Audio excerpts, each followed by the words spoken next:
finish in Miami. With less than a minute to go, Drew Aller throws an interception. First Nittany Lions turnover, giving Notre Dame a chance to win it. And it is Mitch Jeter from 41 yards out for the win and a spot in the national championship. And he hits it. Notre Dame wins it. 27-24, 13 straight wins since their only loss of the season. And the Fighting Irish will face the winner of Ohio State and Texas in the Natty, January 20th in Atlanta. Marcus Freeman saying, quote, "You find out about your team in the toughest moments." He was talking about the Northern Illinois loss. They've ripped off 13 in a row, and his team answering the call there in Miami. Welcome in our Super Bowl champs, Bryant McFadden and Ryan Harris. Ryan joins us from the Orange Bowl in Miami, where he was on the radio call for Notre Dame. And Ryan, my goodness, that was a white-knuckle game in the second half. It was epic in the second half. Your instant analysis, your instant reaction is what? Notre Dame found a way to change the tide in that third quarter. And it really started with Steve Angeli, the backup, coming in and getting 3 points at the end of the second quarter. And then Notre Dame dominating what Marcus Freeman calls the middle eight. He wants to have the best last 4 minutes of the second quarter and the best first 4 minutes of the third quarter. The offense came out, and with Jeremiah Love running like a totally different player, they marched down the field and scored. But then you have Riley Leonard really put you in place to be in the game, but it was Christian Gray, the defensive back who has had multiple picks to seal games this season. I've called them Pick City, guys, because Pick City arrived in Miami in just the nick of time. And then you talked about it, Hakeem, just a nail through the uprights for Mitch Jeter for the win. Earned, not given. A fantastic game by Penn State, but they just came up short. Yeah, Mitch Jeter, by the way, 7 for 8 on field goals in this college football playoff. Wow. He was 6 for 12 in the regular season. No question. I mean, you want to talk about ice in the kids' veins? We always joke about college Clutch. kickers. Yep. We always joke about college kickers. Yeah. Mitch Jeter playing like Derek Jeter in the playoffs. El Capitan. And right? you usually don't see that with kickers that have been inconsistent in regular season play and hit the light switch in postseason. Yeah. So he's been magnificent, and every kick he's made has been meaningful for the Fighting Irish. You know, Ryan, I want to piggyback on something you just talked about, because the unsung hero for this game, for me, is Steve Angeli. And the reason why is because an untimely injury happened to their star quarterback in Riley Leonard. If you've been watching Notre Dame football, you don't really know anything about Steve Angeli. Nothing. Because everything has been handled by Riley. Correct. He gets knocked out of the ball game in a moment where there were no positivity coming from their offense. Steve comes into the game, 6 of 7, 44 yards through the air. He actually almost matched what Riley Leonard did in playing in basically 2 quarters in that one drive that led to 3 points. At that time, when he came into the ball game, they had 0. It was 10-0. But to your point, Ryan, just being able to steal 3 points, it kind of took a little bit of momentum away from Penn State, because when you added points and it jump-started the efforts for the second half. Yeah, they scored for the Fighting Irish. So the drive right before halftime and the opening drive after halftime, they put 10 points on the scoreboard. It's important. Ball game. It's critical. Yes, now you have a ball game. It's a difference in the game. They won by 3. And think about this, and Ryan, you can talk about this. Being a backup, you don't know when your number will be called. But when you're a backup and you play the quarterback position, when you jump into the lineup, all the lights, they're on you. Everyone is watching you. And for Steve to not have a mindset that I'm actually going to play, to jump into that situation and did not flinch, was unbelievable. Unbelievable. And it goes to what Marcus Freeman and his coaching staff have done all season long. And I've talked to Marcus. He said, Ryan, I coach everybody as if they're a starter. And a lot of coaches say that but don't actually do that. But Marcus Freeman does. And I mentioned before the game to you guys that Tom Brady came to speak to the Irish before last night. Well, after that speech, he spent 20 minutes one-on-one with Steve Angeli, who got those necessary and important springboard 3 points, as you mentioned, B-Mac. So don't think that talking to Tom Brady, a former backup, didn't help Steve Angeli tonight. But that's been the story of this whole team for the Irish all year long. They're missing 4 defensive starters coming into this game. They lost 1 in this game. They lost 2 linemen in this game, and they still managed to beat one of the best teams in the country. It was a phenomenal performance by a roster that was starting to be built from July on, and they really have come together as a team in the right moment. And they get an extra day of rest. Talk to him, B-Mac. Talk about how an extra day of rest helps you before a big game. Yeah, and especially in this new era of college football where you're playing more games than you ever played, it's almost like a full NFL season. So in terms of the mental hurdle and the physical hurdle, this extra days of rest is super important because you probably fly back out to South Bend tomorrow early. You get a chance to get back, get some treatment, watch some ball, and probably won't get back on the grass until maybe, Sunday. And now you get a chance to get ready for the final game that heads off in Atlanta. Ryan, it was a tale of 2 halves in the run game. They had 15 yards rushing in the first half, and they have 101 in the second half. You see guys, Jeremiah Love, who said that he wouldn't hurdle on this night because he wanted to protect his injured leg. He just decides, you know what, I'll use my left leg and I'll be able to hurdle a guy to extend a drive. You see Jadarian Price, you see Riley Leonard picking up first downs with their legs. But I think the most glaring statistic from this game will be the fact that Penn State wide receivers had 0 catches tonight. They had the same, I said this to B-Mac, they had the same number of catches that B-Mac and I had sitting at this desk, the same number of catches you had. That, to me, feels inexcusable. No question. Well, that's what happens in the Big Ten, right? They're going to run the ball. They're not going to throw it to the receivers. So, but I do want to say it was a brilliant design, the run game that Penn State used. But Drew Aller was actually a little over the top with some of his throws. At one point, he was 5 for 11. He really isn't the guy that's going to win you the game. I agree that he's got great pro prospects. He's going to be a fantastic pro, but he's not the guy to win you a game, and he hasn't had to be at Penn State until tonight, and that was the biggest difference. But it also, Penn State wore down, guys. I mean, they wore down. That defense, I mean, these guys have not been playing 4 full quarters of football in either of their 2 playoff games, and it got to get them tonight. And one more note on Jeremiah Love.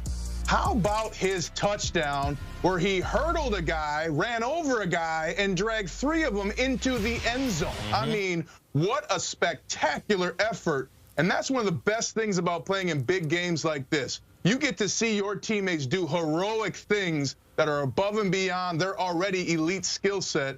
And Jeremiah Love led the way with that touchdown today. I mean, oh, my goodness. Relentless effort for Jeremiah, a guy who came into the ball game hobbled, wearing a Dan Marino knee brace, and you couldn't tell.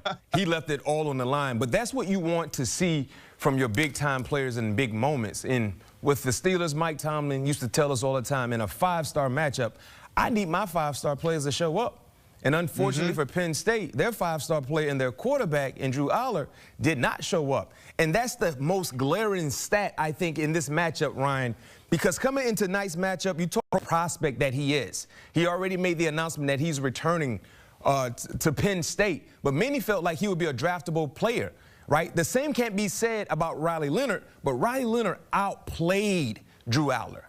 Riley Leonard executed better than Drew Aller. Riley Leonard made more necessary plays than Drew Aller. And that's why Notre Dame won, because Riley Leonard didn't do anything significant in the half. All of his damage came in the second half. And you look at the stat line, you're like, how? One is supposed to be a legit NFL prospect, and I'm not saying that he's not. But coming into this game, no question, he just happened to play a bad game at the wrong time. Yep. That's all it was. They only had 1 turnover the whole game. That was it. Yes. It was only 1 turnover. At the wrong time. And you talking about 1 turnover. Riley had 2 interceptions. Yep. They turned it into points. That were bad. Yep. But the timing was better for him because they had time to work from those turnovers. Drew Aller turnover happened at the most inopportune time because they gave them an opportunity to kick a game-winning field goal like they did. And this was a full circle moment for Notre Dame, playing on the same field where they got their doors blown off against Alabama after the 2012 season, the 2013 National Championship. Then, you know, Brian Kelly leaves in 2021, right? And you remember the quote, and I have it, said, I want to be in an environment where I have the resources to win a national championship. So they come up short against Alabama, Nick Saban in that national championship. Marcus Freeman, in 3 full seasons, has them playing for a national championship. He turns 39, by the way, on Friday, so happy birthday, Coach. But, Ryan, you have seen the change and the shift in culture in South Bend. You played at Notre Dame. Now, what has Marcus Freeman meant to this program when you consider what he has done in 3 short seasons? He means everything to this program. And I'll give you one quote from a player that I talked to this year, a starter. I said, what's the difference with Marcus Freeman and the other staff? He said, I don't know that the other staff knew my name. Wow. But Marcus and I talk every week, and half the time we don't talk about football. And Hakeem and B-Mac, you guys have been around this game long enough to know you're raising young men as a head coach in college. And Marcus Freeman, the first thing he did was he changed the schedule. These guys were practicing in the morning in the spring so that people could golf in the afternoon. Well, Marcus said, Ryan, I had starters leaving practice in the spring. This is meaningful time. What does he do? He changes the schedule, puts that spring ball after class, lets kids go to class, which we do at Notre Dame. But also, that's just the kind of mentality he has. He brought in Lauren Landau, who was the strength and conditioning coach for the Broncos, to come in here this season, even though they had a successful double-digit win season last year. So Marcus Freeman, the former player, former defensive coordinator, now coach, he continued to maintain what he knew from his roots as a player would make a difference. Being able to clear your schedule so you can focus on football, so you can focus on your responsibilities, and then really developing players. Notre Dame has developed more talent in these last 3 seasons than they have the previous 15 years, and that's not even close. So his coaching staff, his decisions, his development, in addition to the schedule changes, has been the gigantic difference for Notre Dame football. B-Mac, where did Marcus Freeman go to college? Ohio State. That's right. That's right. Here we go. Ryan Harris. They might want him for a coach. They might want him for a coach after they beat the here we go. Here we go. I'm just saying. Here we go. Time will tell. You better hope it's Ohio State winning on Friday, Ryan. We're going to see you, my friend. Appreciate your insight here on CBS Sports HQ. Bryant McFadden alongside as well as you take a look at the hypothetical national title spreads. If it's Texas, Notre Dame is going to get 2.5 points. If it's Ohio State, Notre Dame is going to get 9.5 points. Marcus Freeman facing the school where he played at and became a star there. Man, what a storyline that would be. But Texas is like, nah, we want to play for the Natty. Happy birthday, Marcus Freeman, 39 years old and a spot in the national championship. Coming up, we're going to hear from Marcus Freeman. Wow, what a game, a team game. Getting it done in the end, a last-second win in Miami. Much more. James Franklin and the Nittany Lions at the podium. All right, good evening, members of the media, and welcome to our post-game press conference. We're currently joined here on the dais by head coach James Franklin of Penn State, along with 2 student athletes, Drew Aller and Nick Singleton. We'll start with opening remarks from Coach Franklin. Coach Franklin? Yeah, so first of all, I want to thank our fans for the support that we got all year long. Was phenomenal. Could not be more proud of these 2 young men that are sitting next to me and really all those guys in that locker room. We played our tails off tonight and really played our tails off all season. Obviously, we need to give Notre Dame and Marcus a ton of credit. They did a great job. We knew it was going to be a 4th quarter game and come down to a possession. And that's exactly what happened. So give Notre Dame a ton of credit. I wish them the best of luck moving on to the national championship. But I love every guy in that locker room. I love every person in that locker room. Proud of them. Played our tails off tonight. Obviously, we made too many mistakes that were costly. So give Notre Dame credit, and we'll learn from this, and we'll be better. Open it up to questions. All right, we're going to first start with questions only for our student athletes, and we'll have just a few minutes of questions with them. Then we will open it up for questions from Coach Franklin. So now we'll open it up for questions for our student athletes. If you have a question, please raise your hand. A microphone will be brought to you. Please state your name and affiliation before asking your question. So the first question is right here. Johnny McGonigal, Penn Live. Question for Drew. Can you just walk us through the interception? Yeah, I mean, I was going through my progression, got to the backside, and honestly, I was just trying to dirt it at his feet, but I mean, I should have just thrown it away when I felt the first two progressions not open just because of the situation we were in. But I was just trying to dirt it at Amari's feet, but just didn't execute what I was trying to do. Question to our left. Daniel Gowan, Lines 24/7. Drew, can you evaluate your performance tonight? What worked and what they might have done to make things more difficult? I mean, we didn't win the game, so it wasn't good enough. I mean, I think it's plain and simple. So I'll learn from it. Just do everything in my power to get better from it and just grow from it. Our next question. Right here. A question for Nick. You had a 3-touchdown performance. Just thinking about where you played at this year. I know you're a junior, but I know the national championship game is next year down here in this stadium. Have you used that as motivation just to get back here in the same location for another chance? Yeah. Really, I don't even know yet what I'm doing next year right now, but I'm worried about being with Drew, Coach Franklin, all my teammates right now. Just spend the time, because again, it's not gonna be the same team as last year. So whenever that happens, it happens. But right now, I'm enjoying the time with my teammates. Question to the left. Audrey Snyder with The Athletic. Drew, what did this season mean for you to kind of become the vocal guy, one of the leaders on this team, and what have you maybe learned about yourself during that process?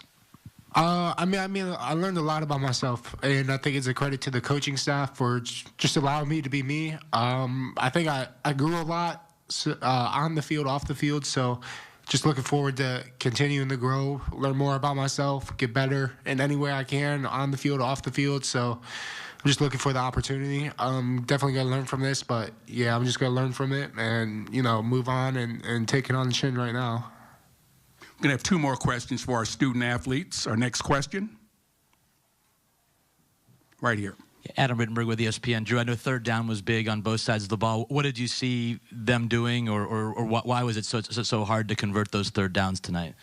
I mean, coming into the game, I think they were, I don't know what they were, but they were definitely one of the top defenses in the nation in terms of just third down conversion percentage against them. But I think it came down to just executing. I thought we had a really good plan. I thought Coach K and the offensive staff had a really good plan for normal downs, third down, and red zone. But I missed a couple throws on it, so it comes down to just execution. So I mean, a credit to Notre Dame for making it tough for sure. But I think if we just execute those moments, that we would have been put ourselves in a better position. And it starts with me, hitting some of those throws. One more question for any of our 2 student athletes. Okay, we're going to allow them to head back to the locker room. Again, realizing the game was very tough, and it's very tough on them to be here with us now. But we appreciate them coming and joining us, and we're going to allow them to leave now at this time, and then we'll have questions directed to Coach Franklin. Proud of you guys. Love you. Love you, Coach.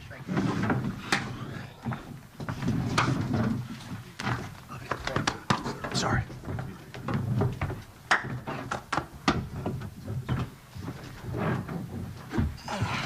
All right, we'll have questions for Coach Franklin right here. In the back, and then we'll get to you. I'm sorry. James, you guys game cranked up in the first half, second quarter especially. Did they do anything to maybe slow you down in that area in the second half? No, I mean, I think your point is a good one, right? The 2 biggest points of the game are, in my opinion, what you guys just brought up. Third down, we weren't effective enough on third down, and then the middle 8. That field goal right before the half was big. We almost had a chance to have a fumble recovery right there off a strip sack. And then to open the second half with them going down and scoring a touchdown and us going 3 and out. Those things that was significant in the game. You looked at Notre Dame when we studied them. They were one of the better middle 8 teams in the country. So were we. But that was a major factor in the game. And then on top of that, I would say big plays. we'd make them earn it, we'd make them earn it, we'd make them earn it, and then they'd capitalize with a big play, which is again something that we've done really well all year long, is making people earn it. And they had a good plan. Give their coaches a ton of credit. Their players made plays at specific times, but that was probably the two biggest points in the game from my perspective. Question down front. Bob Flounders, Penn Live. James, I know it's a tough loss. You've asked a lot about the offense. Just your thoughts on what Abdul Carter was able to do in this game. Obviously, he wasn't 100%, but he was out there a lot, and he was very disruptive, and also denied Dennis Sutton against the run and against the pass. He made one of the most incredible plays to kind of give you a chance to win the game. Just those guys overall and your defense overall. Yeah, those two guys are warriors, and they've been warriors all year long. Abdul, I'm really proud of him. He gutted it out today, showed tremendous mental and physical toughness, and was disruptive in the game. And Denai's a guy that really's done everything right since he stepped on campus, and to see him be able to make some big plays tonight at critical moments was huge. Really gave us, a chance to go win that game. So proud of our offense, proud of our defense, proud of our special teams. But the two guys that you signal out, they deserve a ton of credit. And really, not just tonight, all year long. On our left. Tyler James from Inside ND Sports. Hey, Tyler. You didn't have any completions to wide receivers tonight. What was Notre Dame doing defensively that made that so difficult? Yeah, we tried a couple early on in the game and weren't able to convert them. Tightly contested coverage. They're a man coverage team. But yeah, that's a storyline of the game. That's one of the storylines. I don't think there's any doubt about it. But early on, we had some throws, tightly contested balls that we didn't come down with. So again, give them credit. Question in the rear, please. James, after the Ohio State loss, your players talked about wanting another crack, needing to handle their business so they would have a chance to play late into the season. What can you say about the player-led leadership of this team and what they maybe proved with a run like this?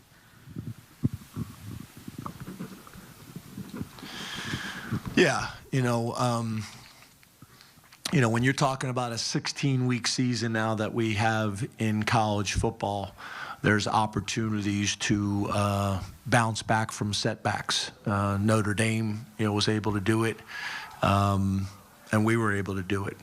Kept getting better as the season went on, got better, especially the second half of the season. Some big wins, some adversity that we were able to overcome. And the guys just kept battling.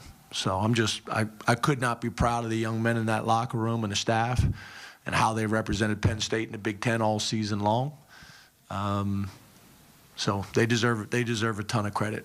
And obviously we would have loved an opportunity to get a win tonight and then be able to watch the game tomorrow night and figure out who our next opponent was going to be. But again, very, very proud of our guys. On the left, please. Yeah, James Adam Rittenberg with ESPN. You could see the emotion, obviously, on Drew's face. With everything that he's done for you guys, how do you think he'll respond, and what's going to be your message to him going forward? Yeah, I mean, Drew is a passionate guy. He invests so much into his development, but also to his teammates and to Penn State. And he'll handle this like he handles everything else. With a first-class approach and with an investment level that's as good as anybody in the country. His jump as a year one starter to a year two starter was significant. He's got a chance to take another step next year. But he'll handle it the right way. He's hurting right now, right? Should be hurting. We're all hurting. This ain't easy to get in here right after the game and have a conversation after you just poured your guts out on that field and really did it all year long. So, he'll handle it great. He'll be hurting tonight and he'll be hurting tomorrow and he'll hurt a little bit less the next day and so on and so forth. But he's a He's a committed guy that's going to do it the right way, and he said it. It may not feel like it right now, but he'll learn from this, and he'll be better for it, and so will we. James Franklin, one of the best coaches in college football. His record does not say that against top 5 opponents. But I want to say something real quickly here, B-Mac. We got spoiled with Nick Saban, who won 7 national championships. So a lot of college football fans go, well, why can't my coach do that? Why can't?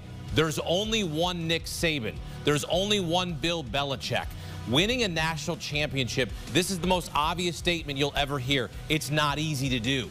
So sometimes you just come up short. You don't have the right plays down the stretch. I'm not making excuses, but I will say that guys like Nick Saban, they spoiled college football because you got Alabama thinking they're going to win a title every year. You got some of these schools, and I get it, where Penn State comes from, they haven't won a national championship since 1986. This was a great shot. This was a great chance, but that's why it hurts so much. It hurts so much. To your point, you just said it hurts. 86. It hurts. Nearly 40 years. I was 5. Ugh. You don't know when you can get back to this, I know. to this point. Prepare yourself. Be ready.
Prepare yourself.